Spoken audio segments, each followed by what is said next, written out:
దోస్తులు అందరు ఎట్లుంటారు మరి? మంచిగా ఉన్నారులే, నేనైతే సూపర్గా ఉన్నాను. ఈరోజు మన ఇంట్లో కూర ఏంటో తెలుసా? కీమా కర్రీ.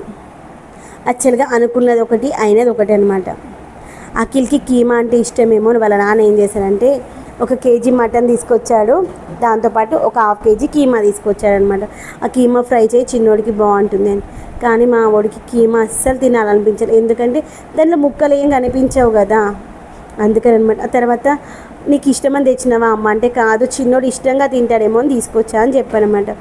కానీ చిన్నోడికి అలా ఎంత ఇష్టం ఉండదమ్మా అని చెప్పాను. కష్టం మీద కొంచెం పెట్టుకున్నాను అనమాట. కీమా కర్రీతో చపాతీ సూపర్గా ఉంటుంది తెలుసా?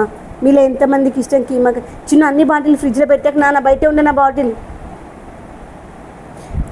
అయితే నేను కీమాని మంచి ఒక 2-3 సార్లు నీళ్ళు పోసి కడిగేసుకున్నాను. కడిగేసుకున్న తర్వాత దీంట్లోకి కొంచెం ఆకుకూరలు ఎక్కువగా వేసుకుంటేనే బాగుంటుంది. ఆకుకూరలు అంటే కొత్తిమీర, పుదీనా, మెంతికూర సన్నగా చాప్ చేసుకొని కుక్కర్లో వేసుకోవాలి కదా విజిల్ పెట్టుకోవడం కోసం. చిన్న కుక్కర్లో ఈ యొక్క కీమా కర్రీ, పెద్ద కుక్కర్లో వచ్చేసి మటన్ కర్రీ వేసాను అనమాట. 2 యాస్టీస్ ఒకే టైంలో. ఏంటంటే ఆయిల్ వేసి వేడైన తర్వాత పోపు గింజలు వేసి మనం కట్ చేసుకున్నటువంటి కొత్తిమీర, కరివేపాకు, పుదీనా ఇవి వేసి అవి మగ్గిన తర్వాత ఆనియన్ వేసి, ఆనియన్ మంచిగా మగ్గుతూ ఉన్నప్పుడు సన్నగా కట్ చేసుకున్నటువంటి టమాటాలు వేసుకోవాలి. ఎప్పుడైనా మనం నాన్ వెజ్ కర్రీలో కానీ వెజ్ కర్రీలో కానీ టమాటా వేయాలంటే ఫస్ట్ టమాటా వేసి మగ్గించిన తర్వాత మాత్రమే ఆ వెజిటబుల్ వేసుకోవాలి.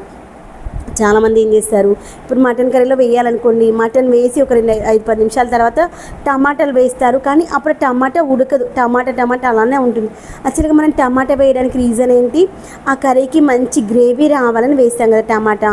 కాబట్టి తాలింపులోనే ఈ యొక్క టమాటా కూడా వేసి టమాటాని మంచిగా మగ్గనిచ్చి మంచిగా ఉడికి ఆనియన్ టమాటా అంతా మంచి గ్రేవీ లాగా వస్తుంది చూడండి, అప్పుడు మనము వేయాల్సిన నాన్ వెజ్ వేసుకోవాలన్నమాట. వెజ్ వేయాలనుకుంటే వెజ్లు వేసుకోవాలి, అప్పుడు మంచిగా ఉంటుంది. యాక్చువల్గా ఇక్కడ నేను పండుమిరపకాయలు తీసుకొచ్చా కదా, ఎందుకు అంటే నిమ్మకాయ పండుమిరపకాయ పచ్చడి చేద్దాం అనుకున్నాను. అందుకోసం నేను నాన్నని ఈ మటన్ తీసుకొచ్చినప్పుడు టమాటాలు తర్వాత పండుమిరపకాయలు తీసుకురామ్మా అని చెప్పాను. పండుమిరపకాయలు నిమ్మకాయ పచ్చడి చాలా మంచిది. నిమ్మకాయలు అయితే మనకి ఇమ్యూనిటీ బూస్టర్ లాగా పనిచేస్తుంది కదా, అందుకోసం అని. ఇదంతా మగ్గిపోయింది. టమాటా చూసారు అలా మంచి మగ్గిన తర్వాత నేను 2-3 సార్లు ఈ యొక్క కీమా అయితే నీట్గా కడిగి పెట్టేసుకున్నాను. తర్వాత దాంట్లో ఉన్నటువంటి వాటర్ అంతా ఇలా పిండేసుకుంటూ మంచిగా పోపులో వేసేసుకోవాలి. పోపులో వేసి ఒక 5 నిమిషాలు ఆ యొక్క మటన్లో ఉన్నటువంటి కీమాలో ఉన్నటువంటి వాటర్ అంతా మగ్గనిచ్చాలి. తర్వాత అప్పుడు కారం వేసుకొని అప్పుడు వాటర్ వేసుకోవాలి. ఎప్పుడైనా నాన్ వెజ్ కర్రీస్లో మనం చేసుకునేటప్పుడు ఆ నాన్ వెజ్లో ఉన్నటువంటి వాటర్ అంతా మగ్గిపోయిన తర్వాత మనం ఉప్పు కారం వేసి తర్వాత కొబ్బరి పౌడర్ కావాలి, మనం ఏమేమి వేయాలనుకున్నాం ఆ ఇంగ్రీడియంట్స్ అన్నీ వేసి తర్వాత వాటర్ వేసుకోవాలి, అప్పుడు రుచి బాగుంటుంది. అలా కాకుండా ఇలా వేయగానే ఉప్పు కారాలు వేస్తాను చూడండి, అప్పుడు నీసు వాసన వస్తుంది అన్నమాట. అది గుర్తుపెట్టుకోండి. ఇదిగోండి ఇప్పుడు దీన్ని మళ్ళీ దీంట్లో ఉన్నటువంటి చిన్న చిన్న పీసెస్ ఉన్నాయి కదా, వాటంతా పంపేసి అది కూడా వేసేసుకుందాము. యాక్చువల్గా కీమా కర్రీ చూడగానే నేను డెలివరీ అయింది గుర్తుకొచ్చింది అనమాట. ఆ రోజు తిన్నా అంటే మళ్ళీ ఈ రోజు అనమాట. డెలివరీ అయిన తర్వాత నాన్ వెజ్ తినాలి అంటారు కదా, కానీ మా మమ్మీ వాళ్ళట్లయితే మేము నాన్ వెజ్ చాలా తక్కువ తింటాం అనమాట. నాకు కూడా తినాలన్న ఫీలింగ్ ఉండదు. అలా అనేసి మా నాన్న ఏమన్నారంటే, మటన్ అంటే తీసుకొస్తే అంత ఈజీగా నీకు అరుగుతుందో అరగదో, అరగకపోతే చిన్నోడు పాలు తాగుతారు కదా, మళ్ళీ వాడికి కడుపు నొప్పి వస్తుంది. కీమా తీసుకొచ్చాను అనుకో, కీమా అయితే తొందరగా డైజెషన్ అవుతుంది, కానీ మా మమ్మీ కీమా చేసింది. మేము కారం కొంచెం తక్కువనే తింటాం అనమాట. అమ్మ వాళ్ళ ఇంట్లో చాలా మంచిగా చేసింది మమ్మీ. అసలు అమ్మ చేసే వంటలు ఏదైనా అప్పుడైతే కుక్కర్ కూడా వేయలేదు మమ్మీ, గిన్నెలే వేసింది. ఒక 10-15 నిమిషాల్లో సూపర్గా అయిందనమాట నాకు ఆ రోజు. అదే గుర్తుకొచ్చింది అమ్మ చేసినటువంటి కీమా కర్రీని. ఏంటంటే మనము డెలివరీ టైంలో చాలామంది కూడా నాన్ వెజ్ తింటూ ఉంటారు కదా, మటన్ ఎక్కువ తింటూ ఉంటారు. ఫీడింగ్ మంచిగా వస్తుంది, మిల్క్ మంచిగా వస్తుంది బేబీకి అనేసి.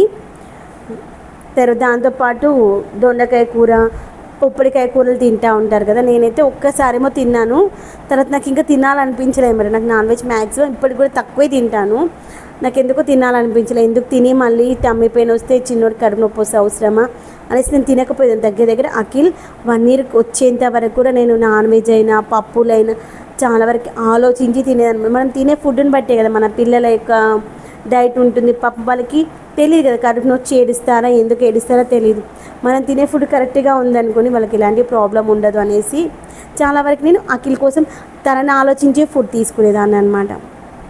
ఇదిగోండి అలా మంచిగా మగ్గిపోయిన తర్వాత ఉప్పు కారం వేసేసి ఇప్పుడు రుచికి తగినంత మనకి ఎంత కావాలో గ్రేవీ దాన్ని బట్టి వాటర్ వేసేసి కొత్తిమీర వేసేసుకున్నాను.